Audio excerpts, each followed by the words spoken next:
여러분, 믿기 힘든 소식 하나 전해드립니다. 유럽 선진국이 15조 원을 들고 한국에 달려갔습니다. 무릎까지 꿇을 기세였어요. 제발 무기 좀 팔아달라고.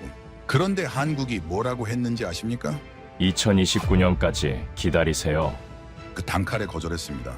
유럽 선진국이 아시아 국가 앞에서 번호표를 받은 겁니다. 그 나라가 어딘지 아세요? 바로 덴마크입니다. 북유럽의 부자 나라, 1인당 국민소득이 우리의 2배가 넘는 나라예요. 그런 나라가 왜 이 지경이 됐을까요? 3년 전으로 거슬러 올라가면 답이 나옵니다. 그때 덴마크는 한국을 이렇게 불렀어요. 그 시절이 아시아산 싸구려, 코웃음을 쳤습니다. 쳐다보지도 않았어요. 한국이 보낸 제안서를 5분 만에 휴지통에 버렸습니다. 그런데 말이죠. 3년이 지난 지금 상황이 완전히 뒤집혔습니다. 이 이야기를 전해주실 분은 나토에서 28년간 일한 스웨덴 출신 군사 전문가입니다. 유럽 방산 시장의 모든 걸 직접 눈으로 본 사람이에요. 도대체 그 3년 동안 무슨 일이 있었던 걸까요? 왜 유럽이 한국 앞에 줄을 서게 됐을까요? 그 충격적인 역전의 전말, 지금 바로 들어보시겠습니다. 시작에 앞서 좋아요와 구독 눌러주시면 한국의 더 많은 이야기를 소개하는 데에 큰 힘이 됩니다. 안녕하세요. 저는 빅토르 홀른베리입니다. 스웨덴 사람이고 나토 유럽 방위협력국에서 28년을 일했습니다. 군사 분석관이었어요. 냉전부터 지금까지 유럽 방산의 모든 흥망성쇠를 직접 목격해온 사람이지요.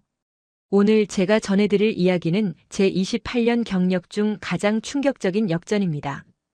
유럽이 어떻게 무너졌는지, 한국이 어떻게 정상에 올랐는지, 그리고 오만이 어떤 대가를 치르는지, 지금부터 말씀드리는 모든 것은 제가 두 눈으로 직접 본 것들입니다. 그날 브뤼셀의 공기는 무거웠습니다. 나토 본부 대회의실, 형광등 불빛 아래 유럽 15개국 국방 관계자들이 모여 있었어요. 평소와 달랐습니다. 농담도 없고 잡담도 없었지요. 러시아가 우크라이나를 침공한 직후였거든요. 회의실에 들어서는 순간 느꼈습니다. 두려움. 사람들 표정에 그게 묻어 있었어요. 전쟁이 더 이상 뉴스 속 이야기가 아니라는 걸 모두가 깨달은 거지요. 회의 주제는 하나였습니다. 유럽을 어떻게 무장시킬 것인가. 그것도 빨리. 독일 대표가 먼저 일어섰습니다. 당당한 표정이었어요. 어깨를 펴고 회의실을 둘러보더군요. 자국 방산업체 라인메탈이 생산량을 늘리겠다고 했습니다. 목소리에 자신감이 넘쳤어요. 유럽은 유럽 무기로 지켜야 한다. 외부에 의존할 필요 없다. 프랑스 대표가 맞장구를 쳤습니다. 자국 업체 넥스터도 풀가동에 들어간다더군요. 2년이면 상당량 공급이 가능하다고 했어요. 박수가 터졌습니다. 저도 손뼉을 쳤습니다. 유럽의 힘을 보여주자는 분위기였으니까요. 회의실 전체가 안도감에 휩싸였어요. 우리끼리 해결할 수 있다. 그런 공감대가 형성된 거지요. 그때였습니다. 폴란드 대표가 손을 들었어요. 회의실이 조용해졌습니다. 다들 의아한 표정이었지요. 분위기 좋은데 왜 끼어드나 싶은 눈치였어요. 폴란드 대표는 잠시 망설이더니 입을 열었습니다. 한국 옵션도 검토해봐야 하지 않을까요? 순간 공기가 얼어붙었습니다. 한국이라는 단어가 나오자마자 회의실 분위기가 싸늘하게 변했어요. 마치 금기어를 꺼낸 것처럼. 사람들 표정이 일그러지기 시작했습니다. 침묵이 흘렀습니다. 3초, 5초. 그 짧은 시간이 영원처럼 느껴졌어요. 그리고 누군가 코웃음을 쳤습니다. 덴마크 대표였습니다. 50대 초반의 건장한 남자였어요. 그가 비웃듯 폴란드 대표를 바라봤습니다. 입꼬리가 올라가 있더군요. 조롱이 담긴 미소였습니다. 동유럽은 급하니까요. 아무거나 사려고 하잖아요. 등골이 서늘해지는 순간이었습니다. 모욕이었어요. 회의실에서 대놓고 한 나라를 깔아뭉개는 발언이었습니다. 그런데 놀라운 건 따로 있었어요. 아무도 제지하지 않았습니다. 오히려 여기저기서 웃음이 새어나왔지요. 독일 대표가 거들었습니다. 아시아 무기가 유럽 환경에서 통할 거라고 생각합니까? 우리는 실험 대상이 아닙니다. 영국 대표도 끼어들었어요. 나토의 표준은 나토 무기입니다. 아시아 물건으로 장난치지 맙시다. 장난이라니요. 저는 그 단어에 가슴이 철렁했습니다. 한 나라의 진지한 제안을 장난이라고 표현하다니. 28년간 수많은 회의에 참석했지만 이런 노골적인 무시는 처음이었어요. 폴란드 대표의 얼굴을 봤습니다. 창백해져 있더군요. 주먹을 꽉 쥐고 있었습니다. 뭔가 말하려다가 멈췄어요. 소용없다는 걸 알았던 거지요. 그는 고개를 숙였습니다. 회의는 그렇게 끝났습니다. 한국 이야기는 완전히 묻혔어요. 마치 처음부터 없었던 것처럼. 결론은 유럽 무기로 가기로 했습니다. 예상된 결과였지요. 회의가 끝나고 복도로 나왔을 때였습니다. 덴마크 대표 일행이 담소를 나누고 있더군요. 그들은 여전히 웃고 있었습니다.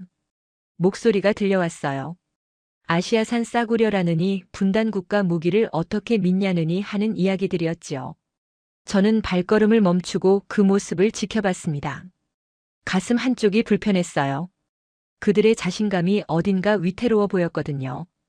28년간 쌓아온 제 직감이 뭔가 이상하다고 속삭이고 있었습니다. 호텔로 돌아와 한국 무기를 검색해봤습니다. 놀라운 사실을 발견했어요. 터키, 인도, 노르웨이, 에스토니아가 이미 도입했더군요. 실전에서 검증된 무기였습니다. 그런데 회의실에서는 아무도 이걸 언급하지 않았어요. 왜였을까요? 답은 뻔했습니다. 아시아라는 이유만으로 쳐다보지도 않은 거예요. 유럽 최고라는 자만심이 눈을 가린 겁니다. 저는 그날 밤 수첩에 메모를 남겼습니다. 한국 자주포. 추후 관찰 필요. 그때만 해도 습관적인 기록이었어요.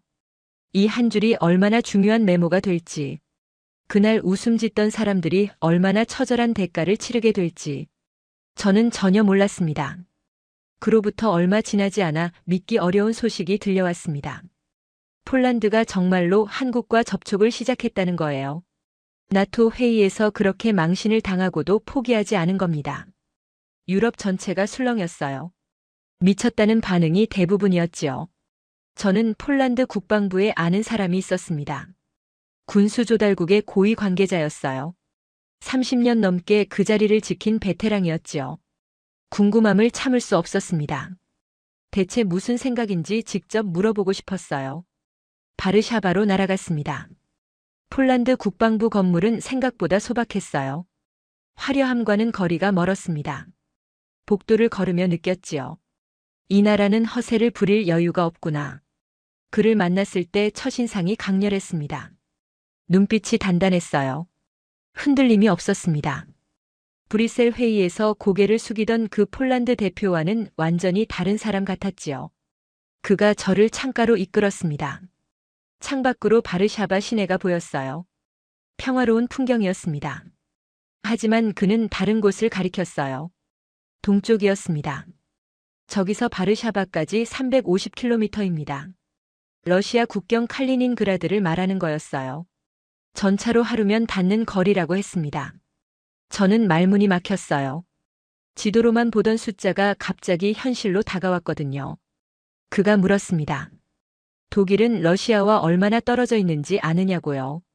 프랑스는 어떠냐고요. 저는 대답하지 못했습니다. 그들에게 러시아는 뉴스 속 이야기예요. 먼 나라 얘기지요. 하지만 폴란드에게는 코앞의 현실이었습니다. 매일 밤 잠들기 전에 떠오르는 악몽 같은 존재였던 거예요. 그가 말을 이었습니다. 할아버지가 1944년 바르샤바 봉기에 참여했다고 했어요. 나치에 맞서 싸웠다더군요. 살아남은 건 기적이었다고요. 돌아가시기 전에 남긴 말씀이 있었답니다. 폴란드는 항상 강대국 사이에 끼어 있다. 우리가 약하면 짓밟힌다. 역사가 증명했다. 그 말씀이 평생 가슴에 남았다고 했어요. 저는 묵묵히 들었습니다. 반박할 수가 없었어요. 역사가 그의 편이었으니까요. 폴란드는 수백 년간 강대국들에게 짓밟혀왔습니다. 지도에서 사라졌다가 다시 나타나기를 반복한 나라였지요. 그런 나라가 안보 문제에서 남의 눈치를 볼 수 있겠습니까? 그가 책상 위에서 서류를 집어들었습니다. 한국 자주포 관련 자료였어요. 두툼한 파일이었습니다. 최소 수백 페이지는 되어 보였지요. 저는 놀랐습니다. 이 정도로 철저하게 준비했을 줄 몰랐거든요. 그가 핵심을 짚어줬습니다. 독일 자주포를 사면 4년을 기다려야 한다고 했어요. 프랑스 것은 5년이고요. 그것도 확실하지 않다더군요. 생산 라인이 이미 꽉 차 있어서 언제 받을 수 있을지 모른다는 거였습니다. 반면 한국은 계약 후 16개월 안에 첫 물량을 보내준다고 했어요. 16개월과 4년. 이 차이가 얼마나 큰지 아시겠습니까? 그가 창밖을 다시 바라봤습니다. 동쪽을요. 4년 동안 러시아가 가만히 있을 거라고 생각하십니까? 그가 조용히 물었어요. 저는 대답하지 못했습니다. 아니, 대답할 수 없었지요. 그때 저는 깨달았습니다. 브뤼셀 회의에서 서유럽 사람들이 폴란드를 비웃었던 이유를요. 그들은 급하지 않았던 거예요. 러시아가 먼 나라니까요. 전쟁이 남의 일이니까요. 그래서 여유롭게 유럽 자존심을 운운할 수 있었던 겁니다. 하지만 폴란드는 달랐습니다. 내일 당장 전쟁이 터질 수도 있는 나라였어요. 자존심 따질 여유가 없었지요. 살아남아야 했습니다. 그게 전부였어요. 그가 마지막으로 한마디를 덧붙였습니다. 우리는 급한 게 아닙니다. 현실적인 거예요. 그 말이 가슴에 깊이 박혔습니다. 저는 고개를 끄덕일 수밖에 없었어요.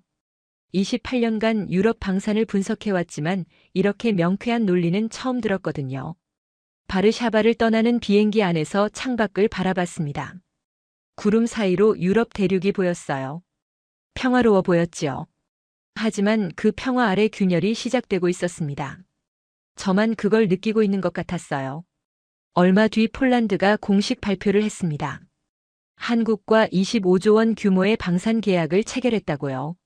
자주포 672문, 전차 180대, 다연장 로켓 218문, 경공격기 48대, 유럽 역사상 최대 규모의 단일 방산 계약이었습니다. 유럽 전체가 발칵 뒤집혔어요. 언론들이 앞다투어 보도했습니다. 폴란드의 도박이라느니 무모한 선택이라느니 하는 기사들이 쏟아졌지요.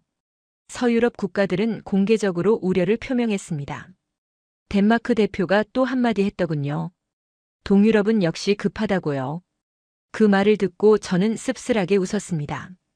아직도 모르는구나 싶었어요. 급한 게 아니라 현실적인 거라는 걸요. 폴란드를 비웃던 유럽에 금이 가기 시작한 건 그로부터 얼마 지나지 않아서였습니다. 처음에는 작은 뉴스였어요. 독일 라인메탈이 납기 일정을 조정한다는 발표였지요.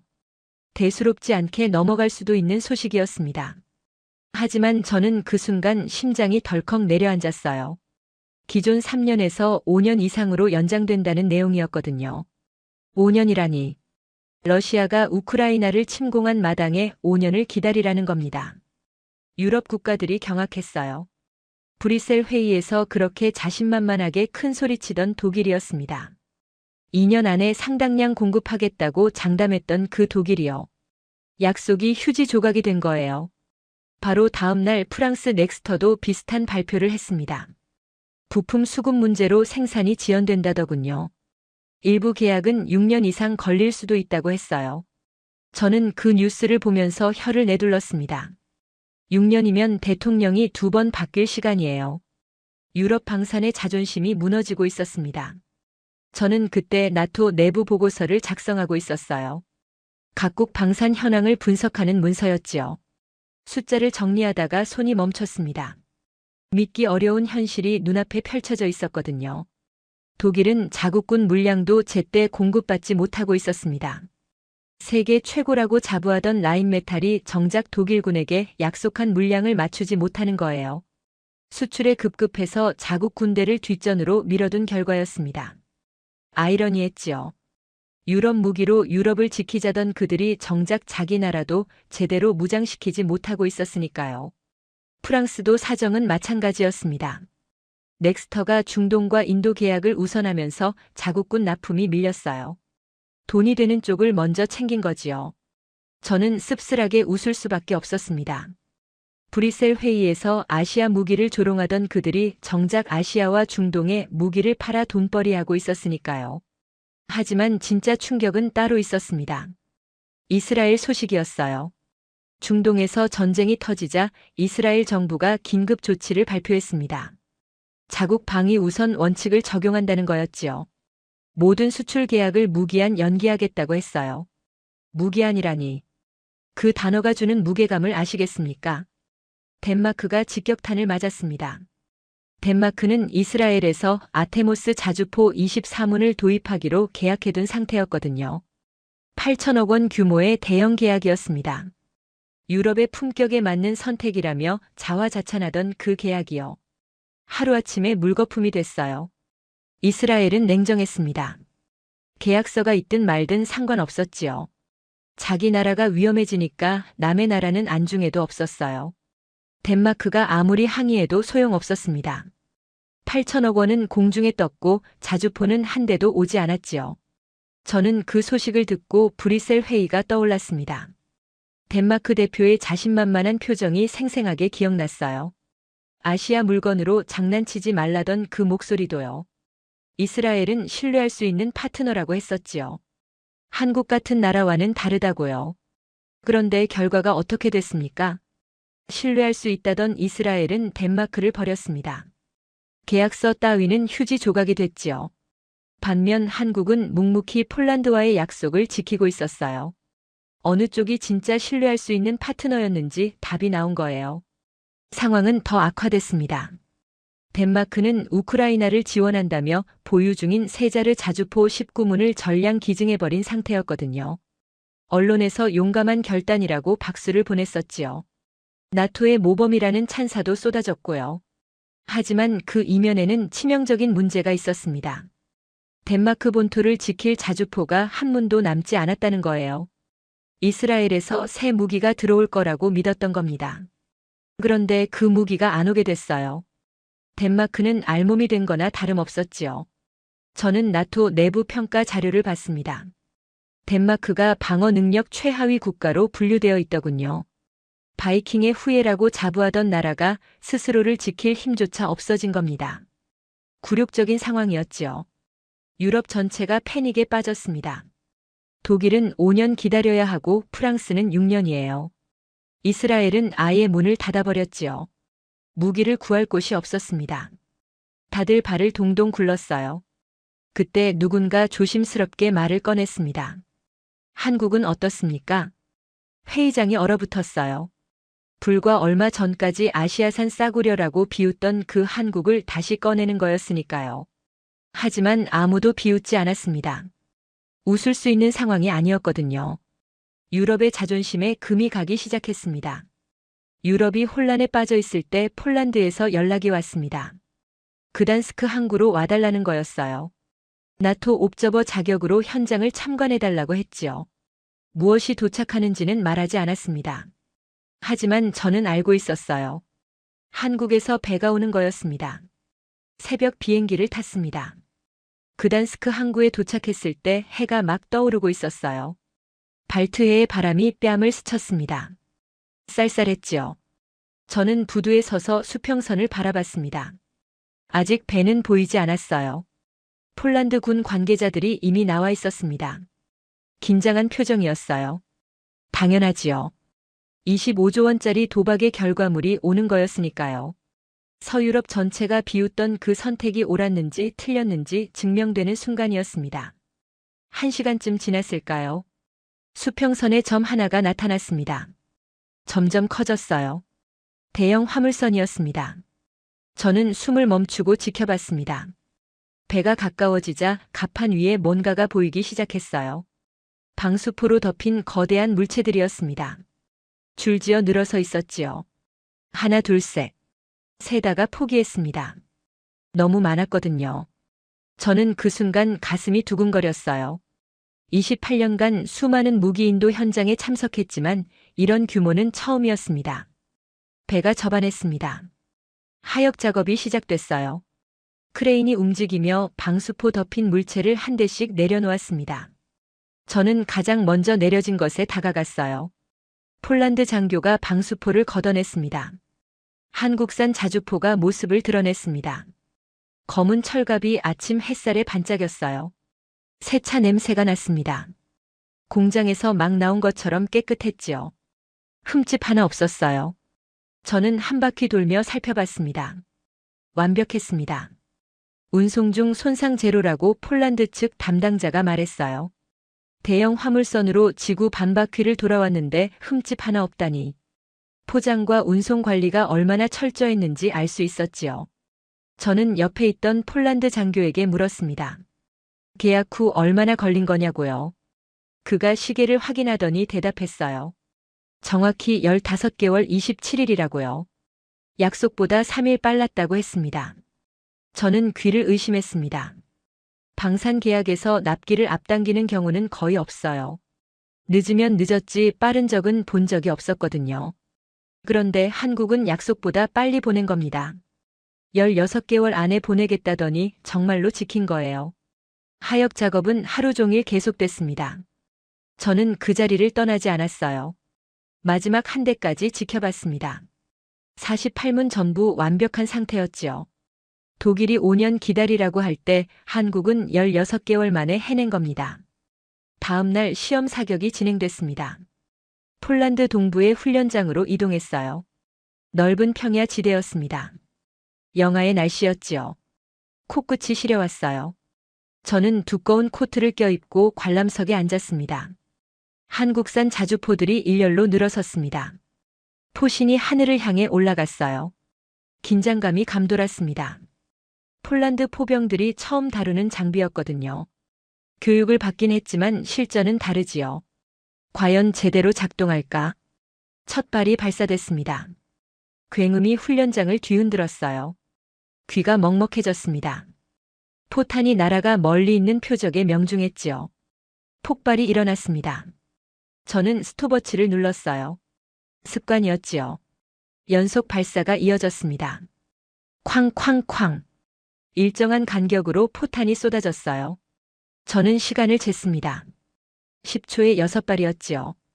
분당 36발 속도였습니다. 공식 사양보다 빨랐어요. 그 다음이 진짜 충격이었습니다. 이동 사격 시연이 시작됐거든요. 자주포가 달리면서 포를 쏘는 겁니다. 이건 정말 어려운 기술이에요. 대부분의 자주포는 멈춰야만 사격할 수 있거든요. 움직이면서 정확하게 맞추는 건 차원이 다른 문제입니다. 한국산 자주포가 시속 30km로 달리기 시작했습니다.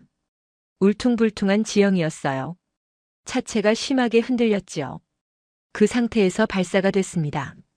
저는 숨을 멈추고 지켜봤어요. 표적에 명중했습니다. 저는 눈을 비볐어요. 믿기 어려웠거든요. 달리면서 쐈는데 맞췄다니. 옆에 있던 독일 무관의 얼굴이 굳어지는 게 보였습니다. 그도 충격을 받은 거지요. 시험 사격이 끝나고 결과가 발표됐습니다. 명중률 98%. 극한의 추위 속에서 단 한 번의 오작동도 없었다고 했어요. 폴란드 장교가 제게 다가와 말했습니다. 독일은 아직 서류 검토 중이라면서요. 저는 웃지 않았습니다. 웃을 수가 없었어요. 눈앞에서 역사가 바뀌고 있었거든요. 아시아 무기는 유럽 환경에서 안 통한다던 그 말이 얼마나 무지했는지 증명되는 순간이었습니다. 호텔로 돌아와 보고서를 작성했습니다. 한국산 자주포 유럽 환경에서 완벽히 작동. 예상을 뛰어넘음. 그렇게 적었어요. 28년 경력의 군사분석관으로서 최대한 객관적으로 쓴 거였습니다. 하지만 솔직히 말씀드리면 마음 한편에 경외심이 솟아올랐어요. 무시당하던 나라가 이렇게 완벽하게 증명해내다니. 그단스크에서 돌아온 뒤 유럽 방산계가 술렁이기 시작했습니다. 폴란드가 한국 자주포를 받았다는 소식이 퍼지면서 분위기가 달라진 거예요. 처음에는 그래도 의심하는 시선이 많았지요. 실제로 써봐야 안다느니 시간이 지나면 문제가 터질 거라느니 하는 이야기들이 돌았습니다. 하지만 시험 사격 결과가 공개되면서 모든 게 뒤집혔어요. 명중률 98%. 영하의 혹한에서 단 한 번의 오작동도 없었다는 사실이 유럽 전역에 퍼졌습니다. 아시아 무기는 유럽 환경에서 안 통한다던 그 말이 완전히 틀렸다는 게 증명된 거지요. 조용하던 전화기가 울리기 시작했습니다. 노르웨이에서 먼저 연락이 왔어요. 한국 자주포에 대해 알고 싶다고 했지요. 그 다음은 에스토니아였습니다. 폴란드가 어떻게 계약했는지 물어왔어요. 핀란드도 연락했고 루마니아도 접촉해왔습니다. 저는 나토 내부에서 이 흐름을 지켜보고 있었어요. 재미있는 현상이 벌어지고 있었거든요. 공식적으로는 아무도 한국을 언급하지 않았습니다. 회의석상에서는 여전히 유럽 무기가 최고라는 말만 오갔지요. 하지만 회의가 끝나고 복도에서는 다른 이야기가 오갔어요. 한국 연락처 아느냐고 서로 물어보는 거였습니다. 얼마 뒤 정말 믿기 어려운 소식이 들려왔어요. 독일 국방장관이 폴란드에 전화를 걸었다는 겁니다. 유럽 최강의 방산 국가 독일이요. 브뤼셀 회의에서 아시아 무기를 조롱하던 바로 그 독일이 먼저 손을 내민 거예요. 저는 그 소식을 듣고 한참 동안 멍했습니다. 28년간 유럽 방산을 지켜봤지만 이런 일은 처음이었거든요. 독일이 동유럽 국가에게 배우겠다고 연락하다니. 불과 얼마 전만 해도 상상할 수 없는 일이었지요.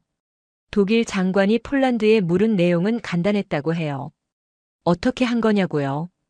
비결이 뭐냐고요? 한국과 어떻게 접촉했는지 알려달라고요. 자존심 강한 독일이 고개를 숙인 겁니다. 현실 앞에서 자존심은 아무 의미가 없었던 거지요. 폴란드 측 답변이 걸작이었습니다. 자존심을 버렸다고 했대요.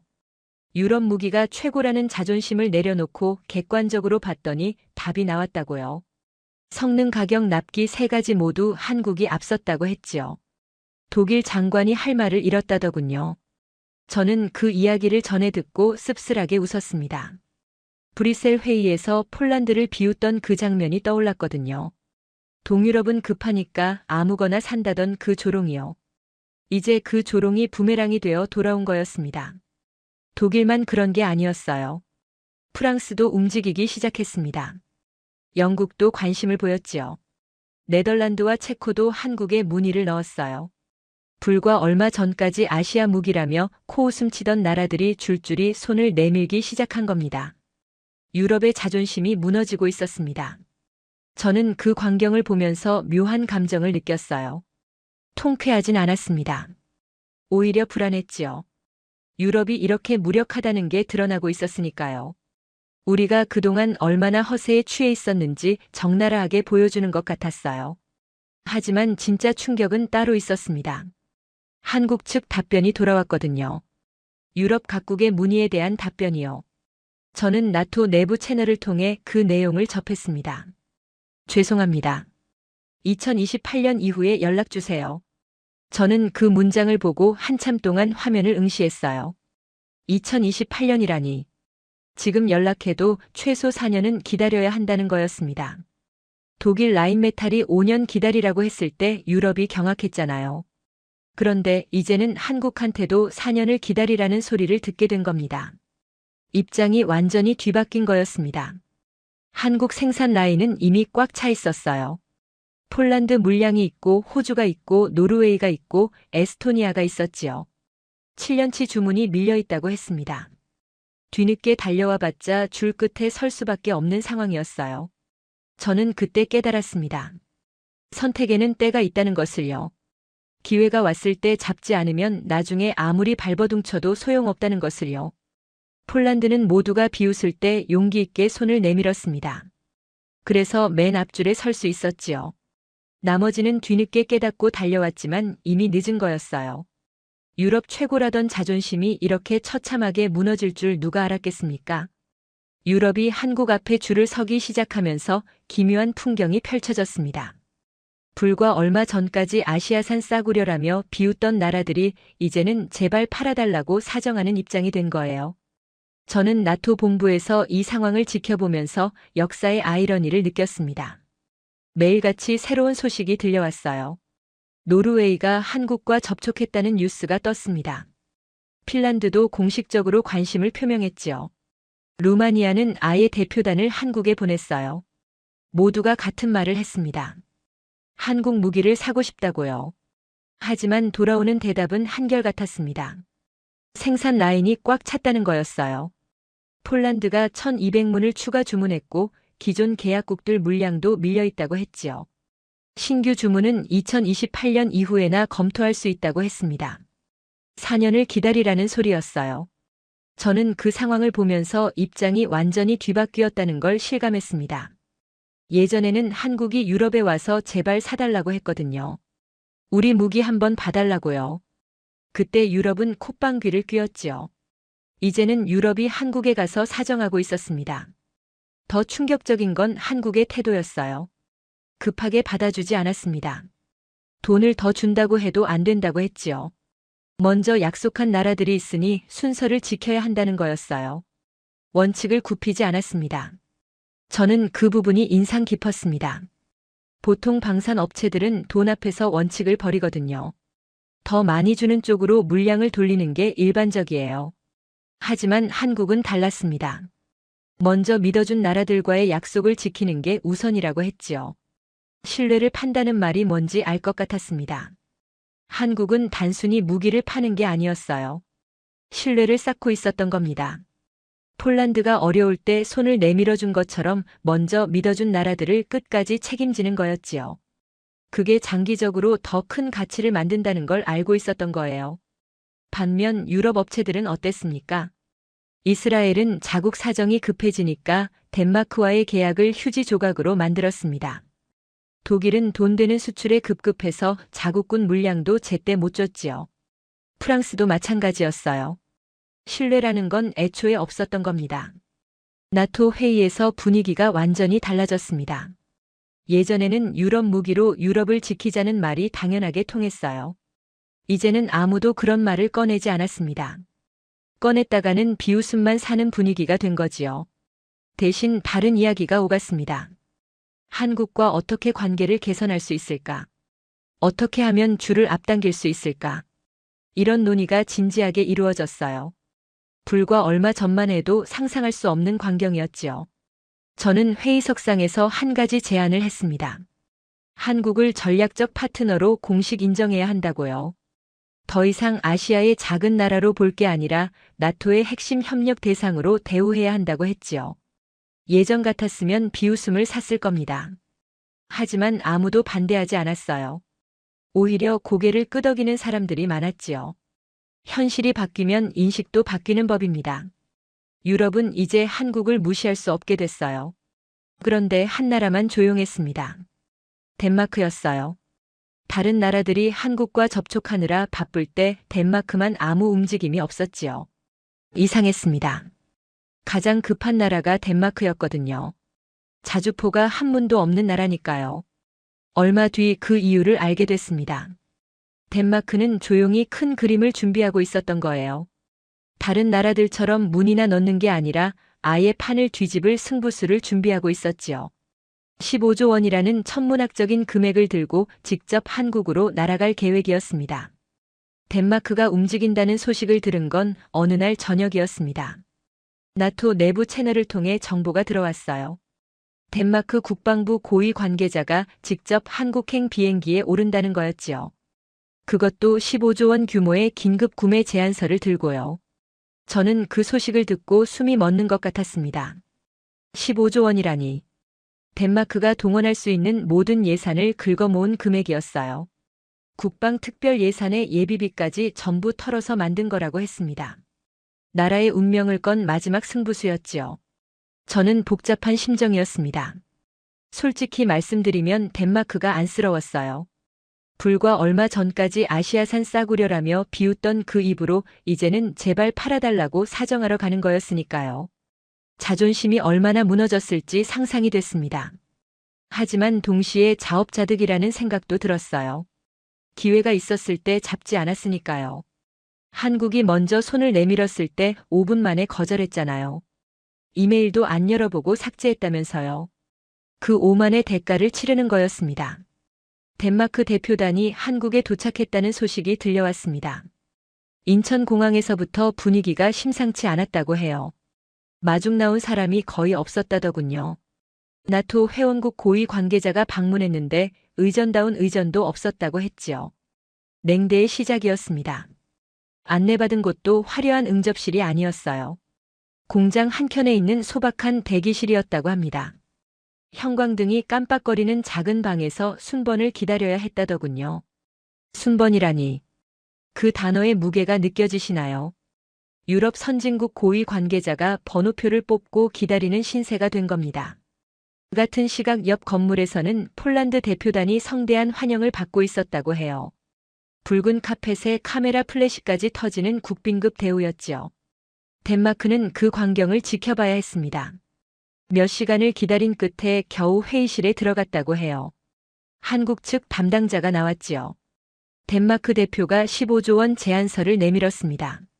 어떤 조건이든 들어줄 테니 제발 무기를 달라고 했어요. 돌아온 대답은 짧았습니다. 먼저 약속한 나라들이 있다고요. 폴란드가 있고 호주가 있고 노르웨이가 있다고요. 순서를 건너뛸 수는 없다고 했지요. 돈의 문제가 아니라 신뢰의 문제라고 했습니다. 신뢰라는 단어가 덴마크 대표의 가슴에 비수처럼 꽂혔을 겁니다. 그들이 한국의 신뢰를 저버린 건 불과 얼마 전이었으니까요. 아시아산 싸구려라고 비웃고 이메일도 안 열어보고 삭제했잖아요. 그게 이제 돌아온 거였습니다. 덴마크 대표가 매달렸다고 해요. 15조 원이 아니라 더 드리겠다고요. 원하시는 금액을 말씀하시라고요. 기존 계약국들에게 보상금을 주고 우리를 먼저 넣어달라고요. 한국 측 답변이 단호했습니다. 저희는 신뢰를 팝니다. 돈 때문에 기존 고객을 배신하는 순간 저희 가치는 없어집니다. 협상은 그렇게 끝났습니다. 덴마크가 들고 간 건 15조 원짜리 제안서였어요. 가져온 건 아무것도 없었지요. 오히려 2029년 이후에나 검토 가능하다는 답변만 받았습니다. 4년을 기다리라는 소리였어요. 저는 그 소식을 듣고 한참 동안 생각에 잠겼습니다. 15조 원으로도 살 수 없는 것이 있었어요. 바로 신뢰였습니다. 한번 잃어버린 신뢰는 돈으로 다시 살 수 없다는 걸 덴마크가 처절하게 깨달은 거지요.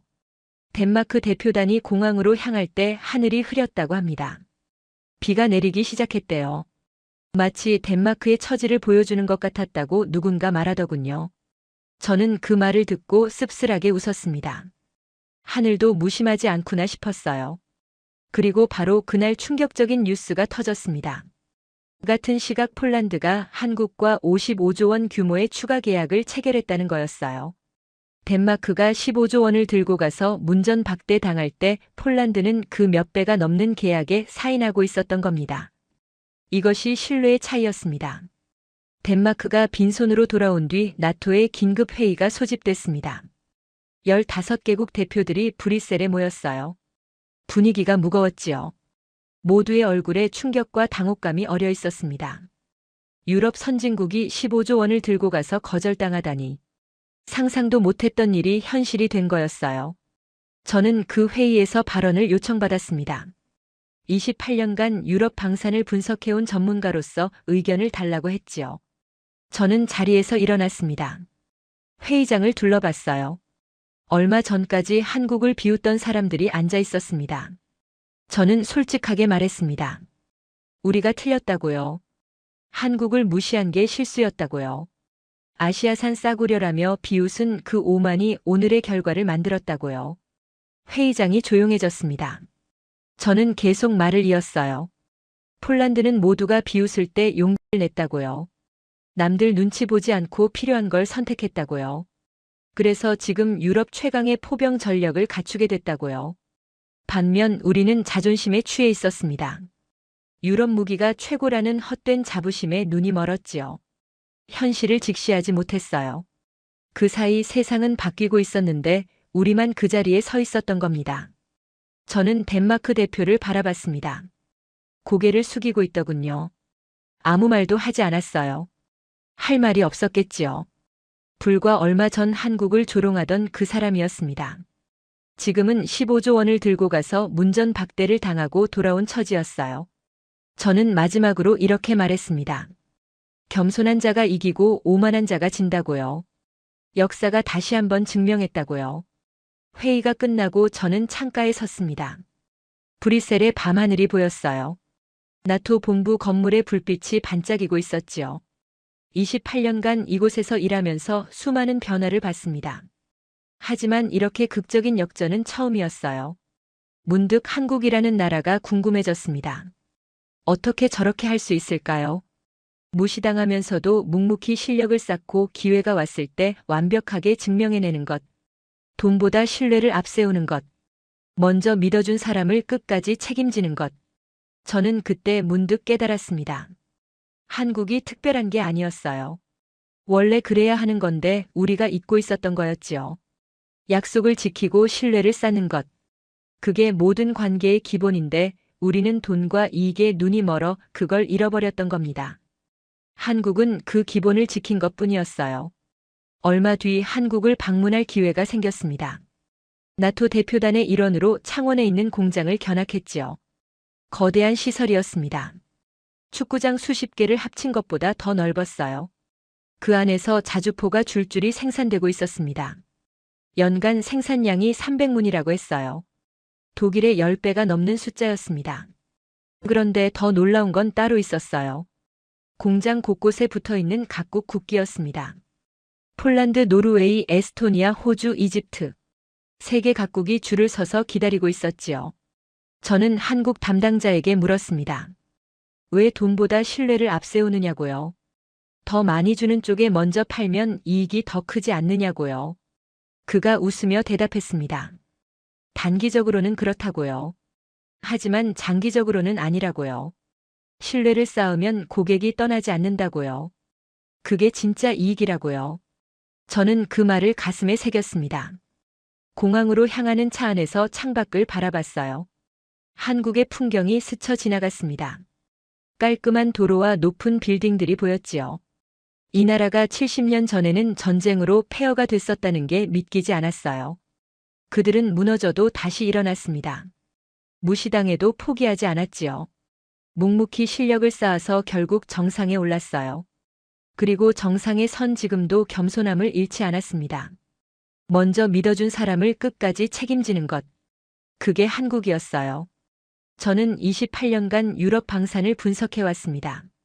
수많은 나라의 흥망성쇠를 봤지요.